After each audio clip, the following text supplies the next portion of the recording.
Well, good morning, everybody. It's Experience Friday Live. And yes, I am in another background today. I'm in another hotel room in Indianapolis, Indiana. And I'm without Michael again today. Michael is traveling again today. But Michael will be back with us next week. I'm really, really excited about today's episode and our guest. I just want you to remember why we do Experience Friday Live. It's about that experience ecosystem that Michael and I talk about. And it's about the people, the touch points, and the systems that you work with every day within your businesses. No matter what it is around digital experience, people experience, customer experience, all of it is part of this amazing ecosystem that we call the experience ecosystem. And today we're going to have a great discussion around digital and UX type of design, but even more around leadership and what happens there. I don't want you to forget about next week. If you were trying to tune in last week, we had an issue with technology and it didn't work. So we are going to do a retake next week with Michelle Martinez, Senior Vice President of Customer Experience at Confidential.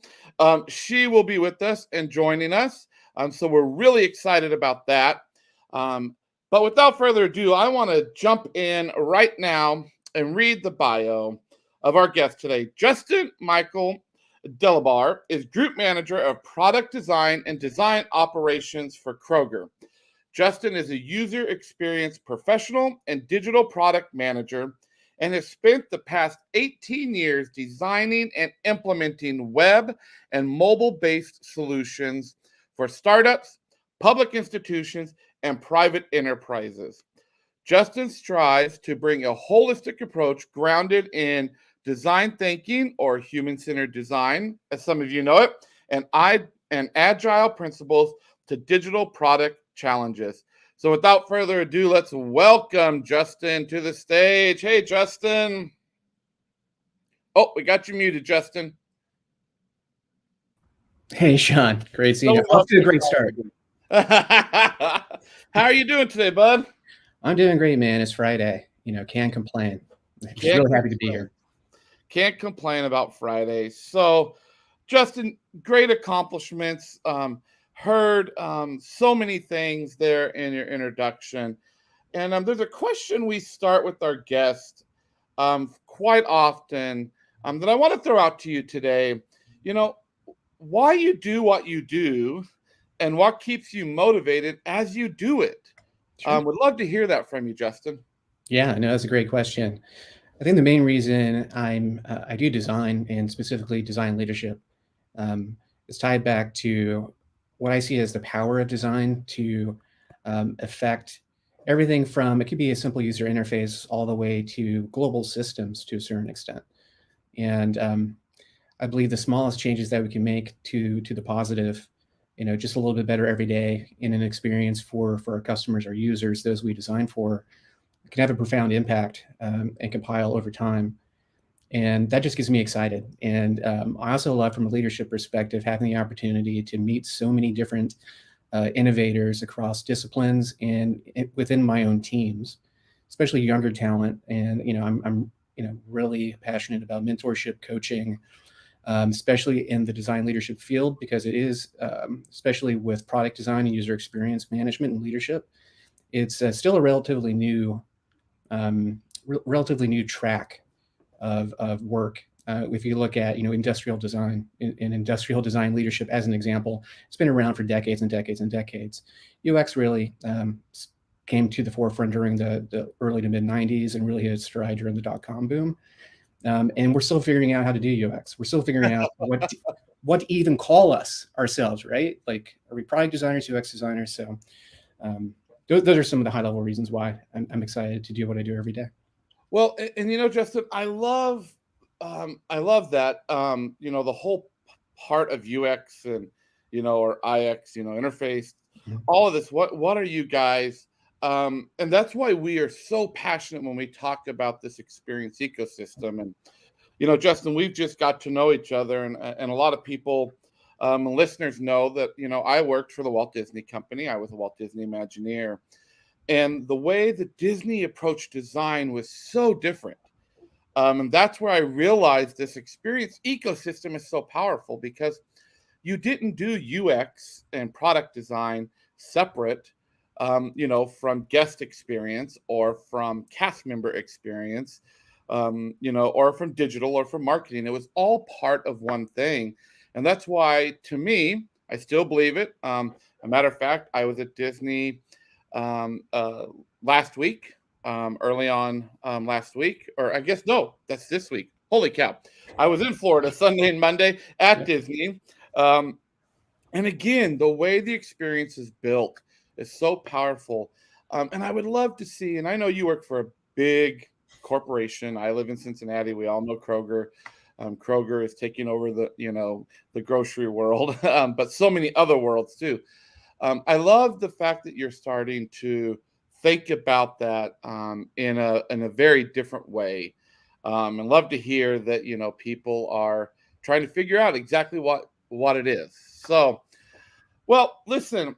Also, Justin, I follow you a lot on LinkedIn. You follow me. We comment a lot on each other.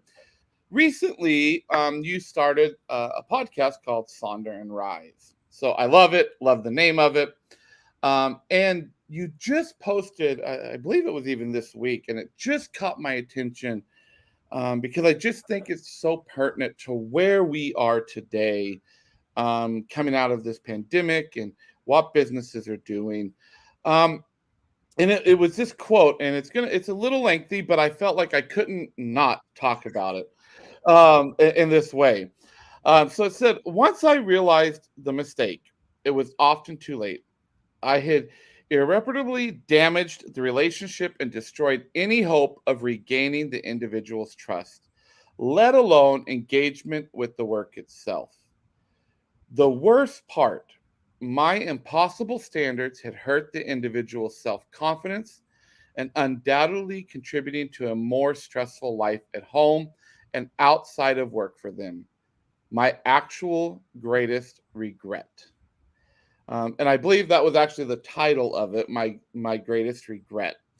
So I want to talk about that, and we always talk about here on Experience Friday Live. We talk about the good, bad, and ugly. And I think this has got a lot of good, some bad, and some ugly in it. But Justin, what is the biggest regret and why? And we'll dive into some more of that around your podcast. Yeah, for sure.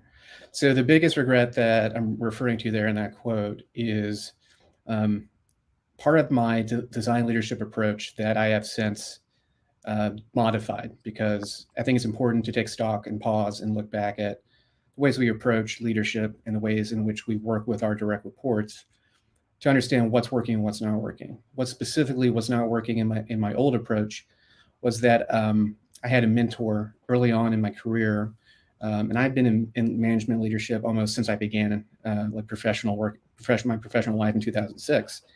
Um, who said to me very early on that 80-20, the 80-20 rule, a little bit different. Spend 80% of your time as a manager working with and developing those who are high performers already, and then 20% of your time with those who are not performing as well, right? And as a young manager, that was completely backwards to me. It felt backwards, right? So if you have individuals who are already performing at a high level, you can actually kind of leave them alone and let them go, and then you should spend more time with those who need a little more help. So I really took that to heart, and I think I took it a little too far. So in this particular instance, a designer I had placed on a product team, I felt they weren't meeting. They weren't showing up as a leader within that team. And after a significant amount of time had passed, at least in my perspective, I decided to make a change and reassign that designer to another team working on something not as high profile or not as high visibility within the organization I was in at the time. And I did that, and I moved another designer in this person's place. And I did that because I felt that my standards weren't being met, and there was a block there. And having some years in the rear view, looking back at that, I realized I didn't take the time to truly understand what was going on in that particular situation. there were a lot of things going on around this individual that made the environment difficult. And there were other things going on in that person's life at the time that I hadn't been aware of because I didn't ask. And so I ended up causing more stress for this person. I ended up not seeing an opportunity to further develop that individual and invest my time and effort in getting more training or other types of support. And I've always looked back at that as like a missed opportunity. And there are other examples, but that's one that really sticks out to me. And that's why it was my greatest regret. Well, and well, first off, I want to give a huge, and when I'm at my home, I have pom poms, like shake the pom poms Yeah. and shout out for the fact that you are being so transparent with that as a leader. Because the reality of it is, Justin, a lot of leaders don't want to be that transparent around those things. And Michael and I, along with a friend of ours, wrote a book called "Kiss Your Dragons" last year, and our listeners have heard this. I preached this 3-point sermon, and again, for some of the new listeners listening today, one of my careers, I'm in my 4th or 5th. We keep trying to figure it out. I was a pastor, but my 3-point sermon for leaders is pretty simple. It's build radical relationships. Learn how to build radical relationships. Be transparent, which is what you're doing, and love people. And I don't know as leaders in this world and in corporate America or in any business, how you can be a leader and not love people, and how you can be a leader and not just be transparent with them, right? And build those relationships. And I love the fact that you took that. And as I read in your podcast and read through all of it, you actually talked about 3 lessons, and you just started to dive into it a little bit here with that one. But I would love, what are those 3 lessons you learned through this process and reflection that caused you to write this? And what advice would you give to people? Sure. I think one of the first lesson that really comes to mind that I read about is understanding that situational context matters, and an individual may have strengths that you don't see because of the situation that they're in. And that's okay. And especially when it comes to UX design and product design as a discipline, there's so many skills that make up the discipline that there are many opportunities for people. And sometimes because something is not the right fit for an employee, doesn't mean that they can't thrive in another situation. So that was a big one. I think I didn't see that early on, and now thinking back, I could have made some changes there. And now I'm trying to remember the other 2. Now you put me on the spot. Let me pull this up so I can remember real quick. Because I don't want to misspeak. Okay, here we go. Yeah, so mindset. Mindset's a big one. Can't believe I forgot that one. So yeah, either an individual I feel has a growth mindset or a fixed mindset. And Dr. Carol Dweck actually has an excellent book called Mindset, New Psychology of Success that I highly recommend for anyone. And it's all about how individuals either are looking for ways to improve, and or they believe they are already the best and they can't really grow any further than they currently are at.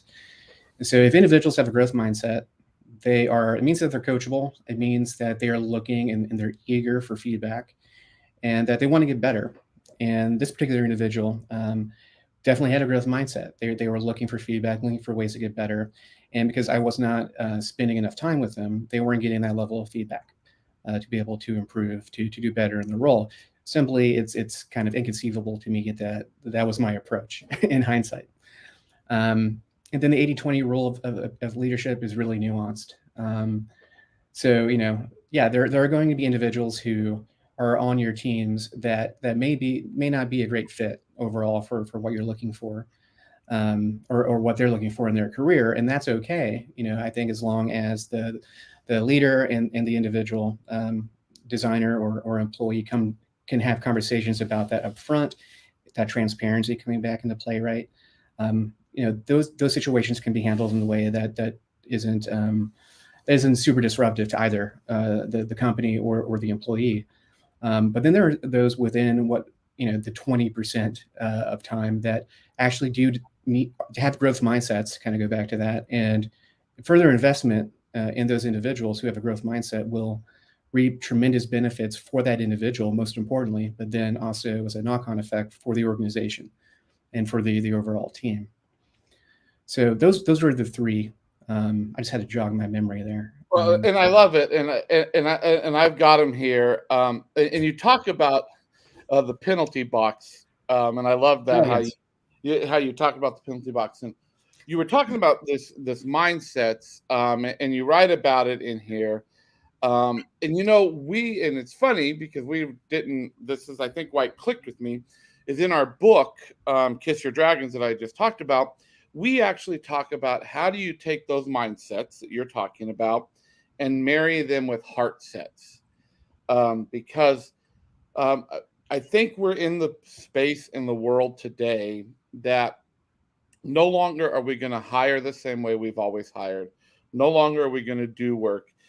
We're becoming very purpose driven people again, right? Like, so I'm not just going to take a job to get a paycheck. I want purpose around it, and that's where we talk about those heart sets and how those come in. Um, how, as a leader, then, do you live those mindsets and those heart sets, Justin, so your teams and your people and your organization can see it with you as a leader? I think, it also, to borrow a line from Simon Sinek, right? It goes back to the why of what we're doing. It's not, if your why is to make money, then you're doing it wrong. I mean, yeah, you need to make money, but that's not the why that we do things. So my approach is always to do my best to set a vision that's aspirational for the team, that ties into the broader context that we operate within, that inspires individuals to come to work and tie to their individual passions where possible, either through the work itself or through even opportunities outside of work, volunteer opportunities. Kroger has zero hunger, zero waste is something that is very important to the company in terms of reducing the amount of food waste that's out there, while feeding communities that don't have access to, it might be food deserts or just don't have enough access to food.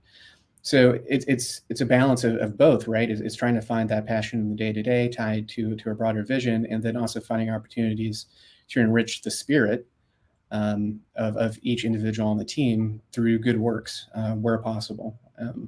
So that's my approach. I love it, and I love, again. I just love your transparency and your authentic leadership style.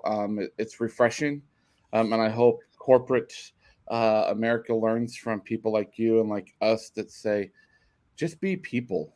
But as humans, yeah, Yeah, right, right. The yeah, whole basis of design thinking, human-centered design is we're all humans. yeah. And if we design that way, if we run businesses that way, I can get on many horses around, metrics and everything and soapboxes, but just treat people like humans.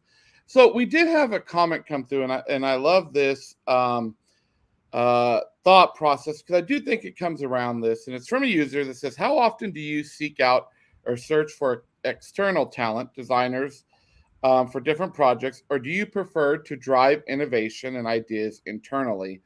Because I do think this is a mindset within an organization. Yeah, it's a really good question. So we are definitely at Kroger.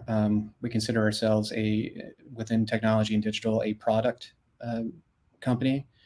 So it's looking at the work that's in front of us from a product mindset instead of a project mindset. So again, to borrow from Sinek, it's like the infinite game, right? So these are experiences that will exist well into the future, right? And because of that, we do look primarily internally for innovation and for our product teams to drive that innovation. That being said, we don't stay within our bubble, and we don't want to stay go into our shells and not look left and right and bring inspiration in from the outside. I think it's critical to not only look at what our competition is doing to influence overall strategy, but also looking at other experiences outside of our industry for inspiration. So what is Airbnb doing? Like, how does that experience feel? Yeah.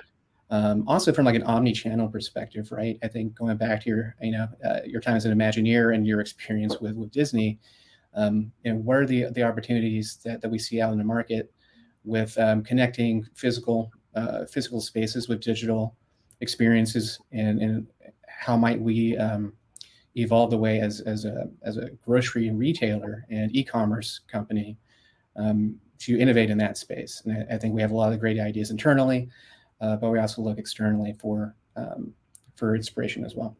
Well, and again, love it. Would get my pom poms here for you. That that's something else we say is crucial to the experience ecosystem, is that you have to have marketplace awareness. You have to know what's going on, and many times, as you know, when you're solving for the right problem, Justin, that there's other industries that have tried to tackle that or have done it in some way that you can take those learnings from. And I love that whole idea of product versus project mentality and mindset. I've never heard it put quite that way, so I really love that. So thanks for answering that for us. Absolutely. Well, we asked everyone this last question, and I'm really intrigued to hear this from you, Justin. So, what experience trends do we need to be paying attention to for 2023 and beyond, in your opinion, right now?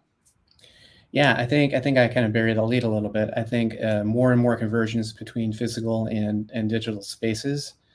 I think that's an area where a lot of companies feel they have the right to win in the market, especially kind of brick and mortar, retailers.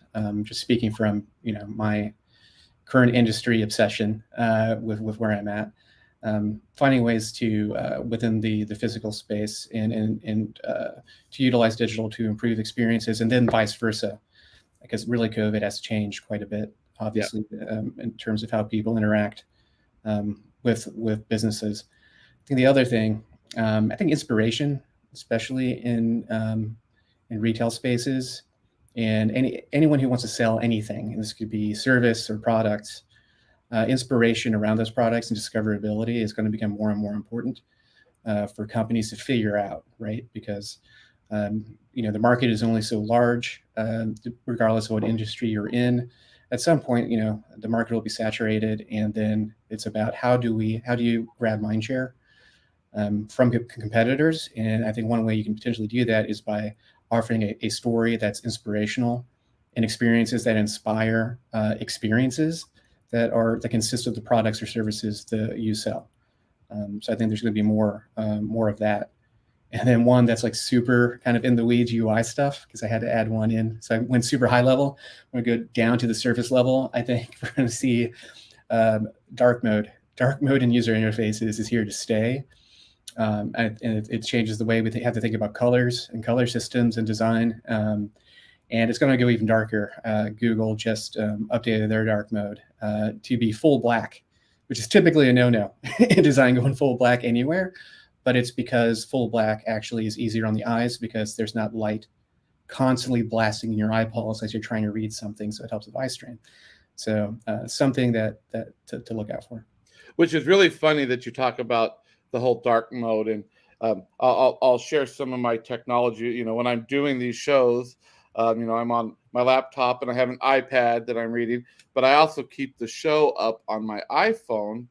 And until you said that, I didn't realize that even on my iPhone, they have us in dark mode. Yeah. And it is so much easier for me to read, comments and make comments on, because it's there. And I have, my eyesight's getting worse. I'm getting old. So, Justin, this has been some awesome stuff. And, I hope everyone knows how to get a hold of you. I think the best place to get a hold of you, Justin, is probably on LinkedIn, right? Yep. And also, if you go out there, you can follow him on Sonder and Rise, which is his podcast and blog that he writes. You need to follow that. Some great stuff. Justin, if you'll hang out for just a little bit, I'm going to close up some stuff on the show. But thank you, and then I'll close up with you for a minute. So just hang out for a minute, buddy. Sounds good. Thank you, Shawn. Yeah. Awesome, you guys. So good to have Justin here. Great stuff. I love his transparency. Remember, you can reach us at mofi.co to learn more about the experience ecosystem, or at shawnnason.com. We have it all there. You can send us an email at hello@mofi.co. Right now, the podcast, The Combustion Chronicles, we are in a break. We'll be launching back in this summer, but go out and listen to some of the great episodes that we've had so far. You can connect with Michael and I on LinkedIn as well. And most importantly, that is, if you play in this experience ecosystem we're talking about, we want you. We want you here on the show. We want you to share with us those good, bad, and ugly moments, so we can all learn together.